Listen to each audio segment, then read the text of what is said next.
সকাল বেলায় ফোটা প্রথম ফুটন্ত গোলাপ। তো এই গোলাপটা করার পর আমার কোনোভাবে এটাকে গোলাপ মনে হচ্ছিল না। ক্রিমের কাজ করা আমার কাছে খুবই কঠিন মনে হয়।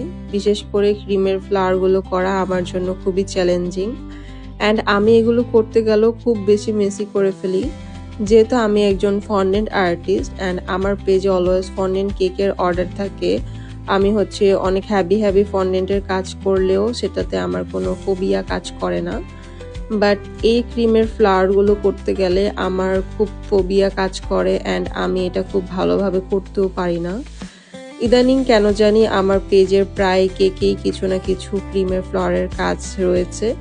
তো ওই দিন একটা কেকে 2টা গোলাপের কাজ ছিল, এর জন্যই এই গোলাপটা করছিলাম। তখন ভাবলাম একটা ছোট টিউটোরিয়াল ভিডিও আপনাদের সাথে শেয়ার করি অ্যান্ড আপনারা জানাবেন আমি এই রোজটা ঠিকভাবে করতে পেরেছি কিনা অ্যান্ড কিভাবে করলে আরো সুন্দর আসবে সেটাও জানাবেন। তো অলমোস্ট শেষ, এটা আমার ফ্লাওয়ারের ফাইনাল লুক।